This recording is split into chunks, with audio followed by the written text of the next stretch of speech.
Ladies and gentlemen, welcome back to Tiny Blue Games. My name, of course, is Seesaw or Chris, and today we're going to be talking about Guild Wars 2 in 2018.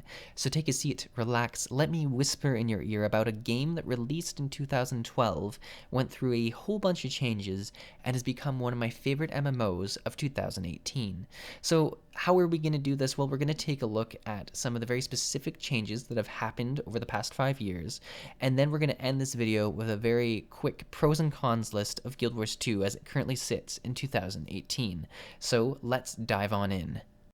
Guild Wars 2 initially released in 2012 with a very warm reception. People were extremely excited about the game, and there was a ton of people playing it. I initially remember the beta weekends being completely full, as well as the first few months after playing, there was tons of people in all the leveling zones, and it was extremely exciting. People loved the new, professions, the new way to play the game, the new leveling, the new game modes like World v World and stuff like that. The art style was great. It was such a good game, and is such a good game. But it's when people started getting to level 80 that people started realizing it was missing the traditional, grindy, treadmill-y progression of gear that they'd come to love. And this game wasn't going to offer that. And it became difficult for them to sort of stay engaged with the game. And I think to some degree, this sort of happened on a subconscious level. Like, I myself don't necessarily remember understanding that that was the reason I wanted to leave the game. I kind of just sort of to myself thought, hey, this is a boring game. I don't really have anything to do at level 80 or anything like that. But in the background, I think it was really me comparing this end game to all the other MMOs where there is this gear treadmill and stuff like that, that made me feel like I had nothing to do and that I was already at the top of my game and I should just leave. So that's kind of what convinced me to leave the game. And I think a lot of people were in that same boat. I mean, I can't speak for everyone. If you're in the comments right now and did play back then, why did you end up leaving the game? Was it for a similar reason, or was it something completely different? I'd love to know, and I'd love to know if they actually did fix the reason you left the game too. But let's get into the changes that have improved this. So the first big change that actually happened not that long after the release of the game was Fractals the Mist. This was sort of their answer to gear progression. It was in a sense sort of a additional thing on top of dungeons when it released. And I think this was kind of sort of the main reason that it had a mixed reception when it was released. Is it was kind of unclear as to if this would be replacing dungeons or if this would be working alongside dungeons or anything like that. But the big thing to understand was this, this added ascended gear to the game, which was necessary for Fractals of the Mist so that you could increase your agony resistance, which was a new stat type that was specifically developed to help you progress through higher levels of difficult fractals. And it offered a sense of progression at endgame. And I think it was good that ArenaNet, saw that that was a big issue of the game and thought to implement something directly related to this. The issue was that, the community was kind of divided on this issue. Some people really thought that the game needed endgame progression, and they were the ones who left. But the core people who had stayed at this point were the people who really didn't think that the game needed endgame progression, and now all of a sudden there was endgame progression and they had to start, getting ascend gear.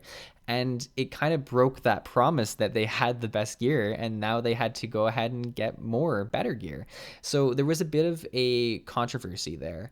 The other thing that was very unclear when it was added is, its relationship to traditional dungeons. Did Fractals of the Mist mean that there was never going to be new dungeons? Were they better than dungeons? There was a lot of questions there, and I don't think, we didn't know the end goal of ArenaNet and their plan for Fractals at that point. So that raised a lot of questions. They were kind of just a mystery that was dropped in and sort of trying to alleviate a very big pain point of the game. I also think that it wasn't big enough of an update to really bring back enough people. I myself didn't really come back specifically for Fractals. I came back for a lot of things collected, but Fractals didn't seem like the big enough update to really drive in the people that they had lost. Now, although the Fractals of the Mist addition to the game wasn't big enough to bring a lot of people back, the announcement of Heart of Thorns was. And so we're going to jump ahead a couple years now and gloss over quite a few little updates that did happen and talk about the Big Daddy. This is Heart of Thorns, and for me, this expansion was actually a bigger step in the right direction than Path of Fire. And before, you get all upset about that, do understand that I do think that Path of Fire is a more enjoyable expansion.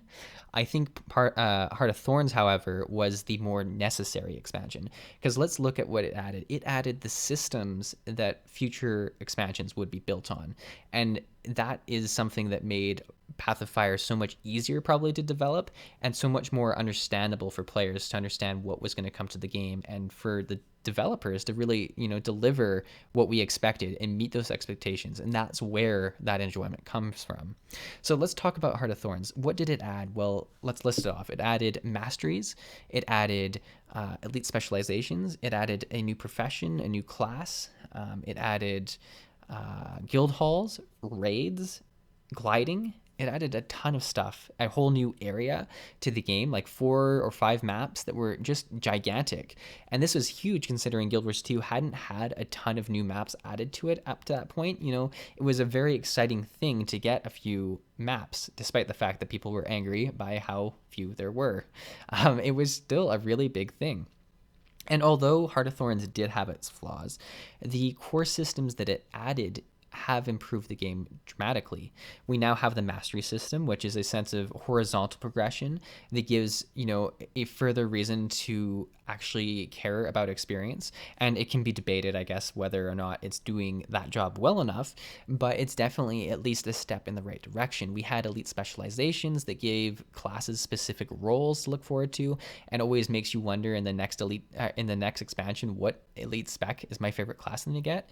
I mean, that's for me the most exciting part of an expansion announcement, is hearing what each of the elite specs are. It's such a cool idea to be able to play a class that you've played for like 4 years in a completely different way.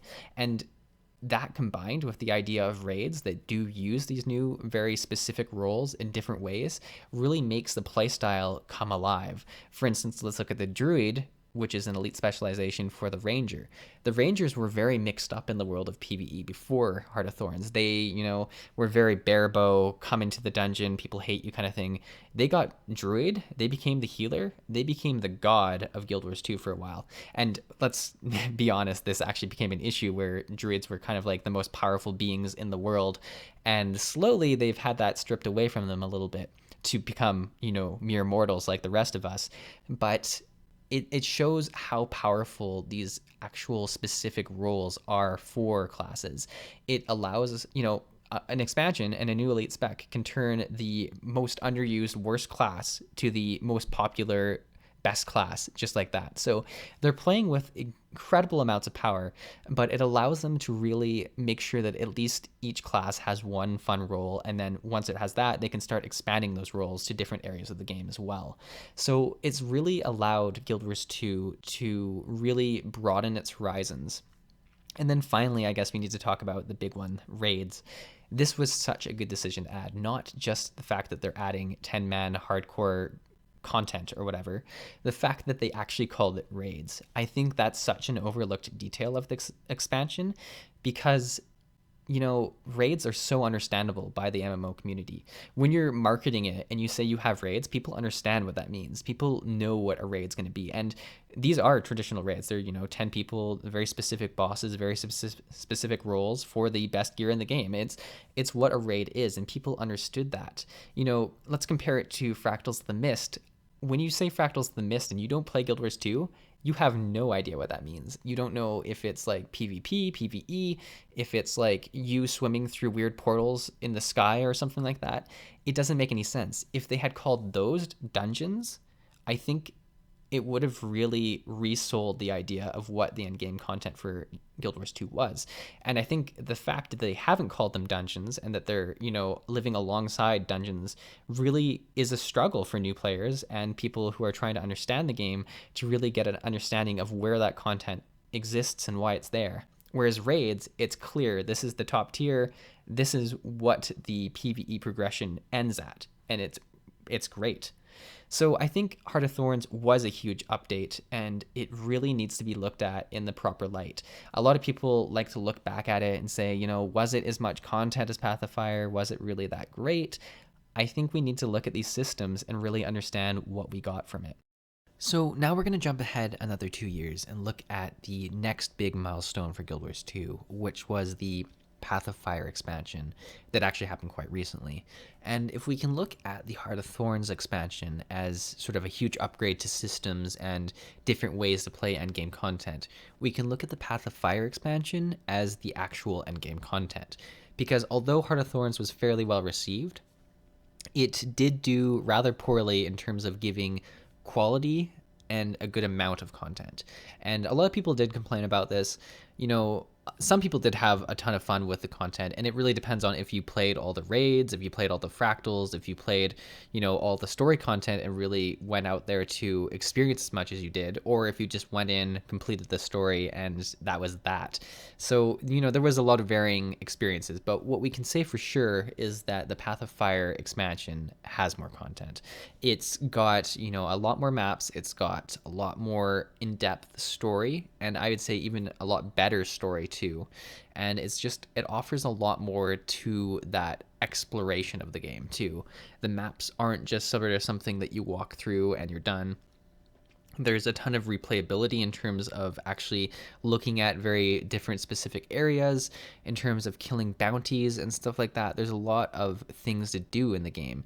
And this has also been built on by the big release and big selling feature of the expansion, which were mounts. Now, this is once again built on the mastery system that was released in Heart of Thorns, and just like they promised, they said, hey, this is going to allow us to do something really big in the future for the game, and it did.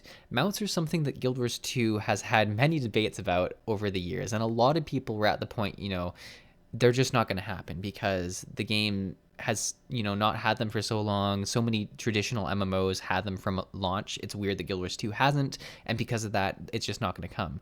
This was a big surprise for these people because mounts were here, and not only did they add mounts to the game, they added many different types of mounts, and they added mounts that were probably better than almost any game. Like, if you haven't tried the mounts in Guild Wars 2, you need to, because this takes a game that had a very poor movement system, in my opinion. For back when it launched, it felt like you were anchored to the ground. It progressed to a gliding system where you could actually fly and jump, which was so much better. And then it moved to mounts, which brought its movement system probably to like one of the best MMO movement systems I've ever experienced. And it did that, it seems like so shortly, but obviously it was over many years. But it's such a radical change that if you haven't played since back then when the movement sucked, you should play now because it is such a fun game to go and explore. And there's so much that you need to explore in Guild Wars 2. I mean, you got world completion, map completion. For any of the story steps, you're flying across, huge maps now to get to the other side. It begs you to use movement, and it delivers these awesome tools to accomplish this. It was such a fun expansion. The story was great. It added new fractals and new raids. We saw that happen kind of in the first Living Story release. And that's the other thing. The Living Story has continued seamlessly through the start of Living World Season 3, all the way to Living World Season 4, Episode 1. It went seamlessly through this expansion. This was a point that ArenaNet said they would be able to do, and that a lot of people were skeptical on, because it sounds like a super complicated thing to have, these two teams that are so well organized that they're able to drop in an expansion just like a regular story step. But it went seamlessly.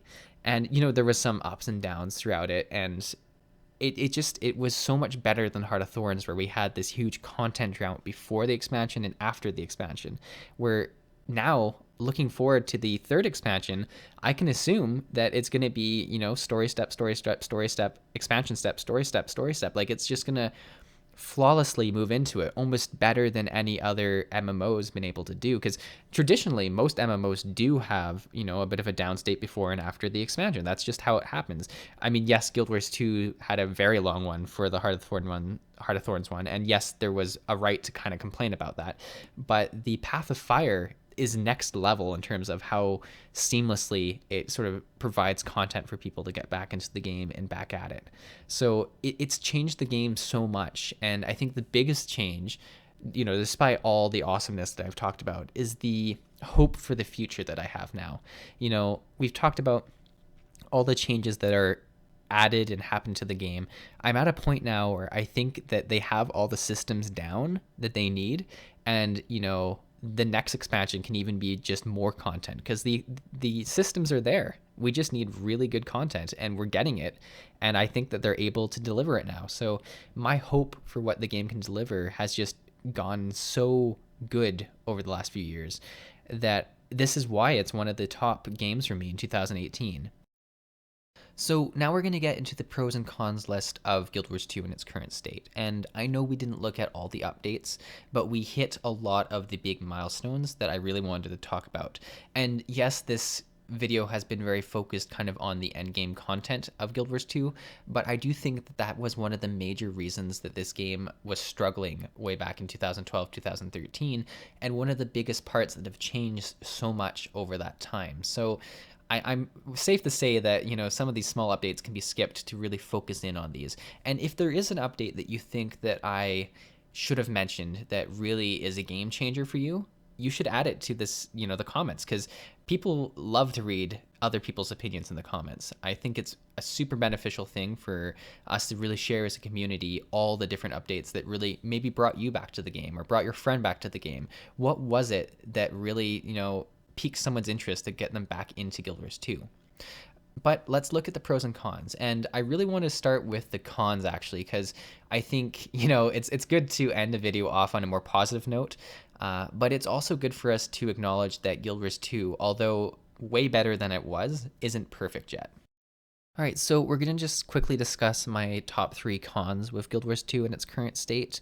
I'm not going to, go into a full-on solution I have for each of them or anything like that, just because to do that would take a ton of time, and I think if I want to do that, I should do an actual full-on video for each one. That being said, if you do have a solution for any of the problems, or if you think it's not a problem, give your opinion in the comments and we can discuss it in a future video I do. But the first one that I want to get into, and there's no particular order to these, it's just how I have them written down, is the fact that there is still dungeons and fractals in the game. Now, the issue I have with it is that, these two pieces of content seem to be aimed at the same sort of group of people. They're the intro to endgame in Guild Wars 2. And specifically from a beginner's point of view, I find it very confusing that, why would I do fractals or dungeons? Like, what's the difference between them? Is there one that I'm supposed to do or not do? And, from someone who's played the game for a while, I would definitely say it's more beneficial to do fractals. And you can almost completely disregard dungeons if you don't want to do them. And that's the big thing. Dungeons are only really there because people still like them and are nostalgic about them from the launch game. And that's not to say that they're bad or anything like that. I just think that fractals have outpaced them, and it's become clear now that fractals are the only ones that are getting development, and dungeons are just there to sort of decay slowly. I mean, sure, they added some achievements to increase the rewards that had already been nerfed. But what is their main purpose apart from just satisfying the group of people who don't want to see them go? And don't get me wrong, I don't think dungeons should be removed from the game. I think removing content from the game is always a bad decision. But maybe they should just be phased into the game differently. Who knows? I'm not here to answer it right now. The next big problem I have is the actual new maps that are coming into the game. We talked about how it was super exciting that they were adding maps when Heart of Thorns came out, and how they hadn't added a bunch of maps. And now they almost add a map every single update to the Living World or something like that. And then in expansions, there's a bunch of maps that get added. And I'm concerned that this is going to, get to a point where we have so many maps that some of these new maps are going to have like no one there. And once again, it's going to get kind of confusing for new players to understand that certain maps are dead for certain reasons or not dead. I think there needs to be more reasons to return to these maps and permanent reasons to return to these maps. Obviously, some good examples is having a world boss in some maps, or having a specific event with a very specific reward or something like that, or farming materials. Even in the Living World Season 3 maps, we see that you're able to farm material to get ascended rings and stuff like that. However, they're now adding new ways to get those rings and stuff that make it so you don't need to go back to those maps as well. And maybe that is the point, is that eventually the older maps just slowly phase out and aren't as needed. But it seems once again like a waste of resources if we're not engaging in these maps. Maybe some sort of cycling system could be useful that makes it actually very worth it to go to these maps, instead of just a light gift or something like that. Like an actual serious reason to go to these maps would be interesting. But once again, I don't know what the solution is here, or even if it is that big of a problem. Maybe it's going to be fine the way it's going. I mean, they have mega servers for a reason and stuff like that. The final one that I want to discuss, and this is the big issue for me, especially as someone who's concerned with endgame, and it's very tied into the main reason I left Guild Wars 2 initially, is the progression of gear. They've been very clear that Ascended gear and Legendary gear would be the top gear for a while. And it has been for quite a while. We saw that in Heart of Thorns, the raids would give you legendary gear. In Path of Fire, the new raid's going to give you a legendary trinket or something like that. My question is, what happens once someone has, all of their items legendary? And I know we're talking a little ways out, especially if they start, doing just one legendary trinket per raid wing or something like that. We're talking quite a ways out.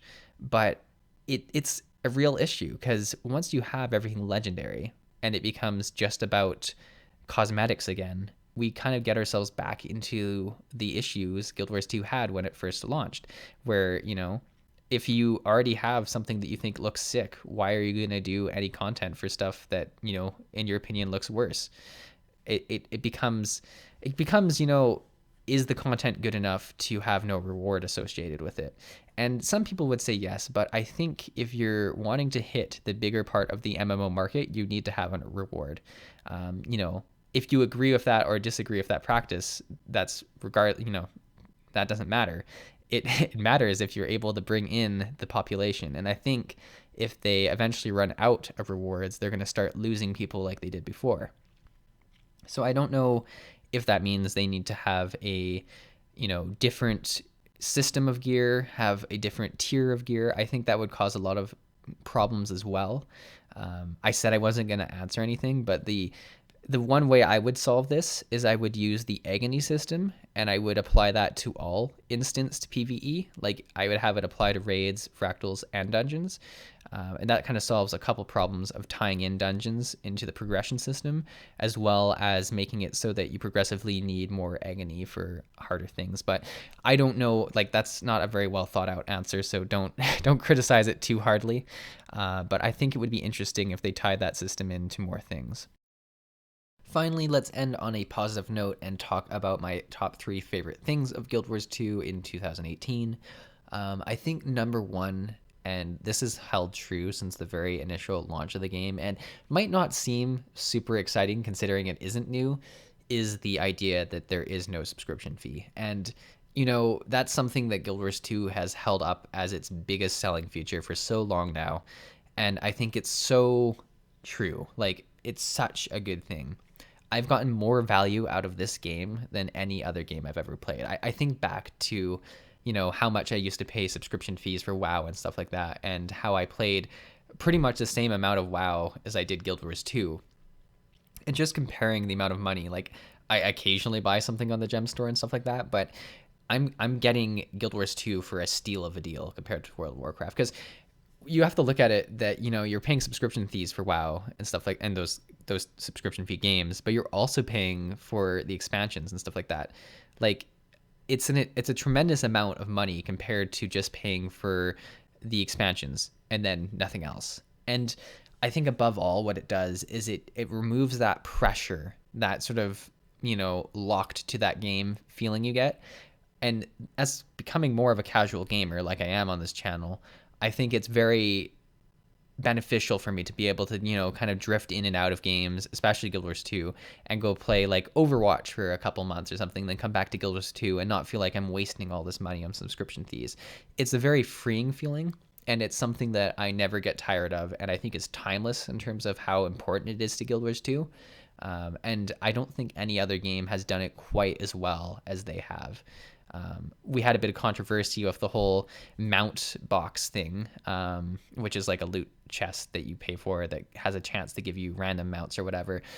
But apart from that, over the 5-year term, it's been pretty reasonable in terms of what is in the gem store and stuff like that. And even the mount box thing, they're different skins. It's never come close to being a pay to win sort of, firefight or something like that. So I think it's been such a good game in that sense. The next big thing that I'm pretty excited about is the amount of content that's coming in. I talked about how that makes me super excited for the future. I know we just got Path of Fire, but I'm already sitting in my seat here speculating as to what the next expansion is going to be. I think it's so much fun knowing that there's going to be new raids, new maps, that just looking at the world map and knowing how many areas are open for us to go and dive into, wondering how the story is going to connect to all these areas and stuff like that. I think the scope of what Guild Wars 2 can be has never been larger before. And because of that, I am just so excited to see, I'm pumped to see where, episode 2 of season 4 takes us in terms of a map. And before all these expansions happened, I would not really know what to think about the next content drop. Now I kind of know, hey, we're probably going to get a new map and it's going to push the story a little bit in a different direction. And I think that sense of excitement is something that Guild Wars 2 has really been thriving on in the last couple of years and has only gotten better up into 2018. And I'm very excited to see how much story and map we cover throughout this year. And as a PvE player and someone who loves movement, I'm very excited to see what the next set of masteries gives us. I think, they've really been pushing the limit in terms of what the game allows players to do. A lot of people didn't think we'd ever get anything like gliding, and then we got gliding. We never thought we'd get mounts, and we got not only just riding mounts, we got flying mounts, we got mounts that glide over water, mounts that teleport and stuff like that. My top thing that I'm very interested to know is what the next big selling feature in terms of mastery is going to be for the next expansion. Is it going to be, I don't know, sailing across the oceans and stuff like that, or some sort of revamp to professions where there's a lot more gathering and fishing and hunting and stuff like that. There's so much that they can do that they've not been able to do before they had the mastery system, that I really think excites me about the game. And I think it's one of the best parts of the game right now. The ability to move in all these different ways and to, sort of train your character to move differently and use different mounts is one of the most fun things you can do in Guild Wars 2 right now. And if you haven't tried it, you need to try it. I know I keep on going on about it, but it is by far the best part of the expansion. And I think pretty much anyone who's played it says, hey, these mounts are on a different level compared to a lot of games. You have to give it a go. So those are my top 3 pros and cons of Guild Wars 2.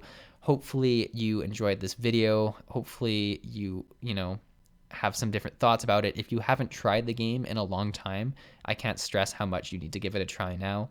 If I've missed any, pros, cons, or major updates, you should definitely add them to the comments below and share it with people who might be hearing about this game for the first time ever or in a long time, because I know they'd love to hear different opinions as well. So guys, thanks for watching. Hopefully this, it's already pretty long.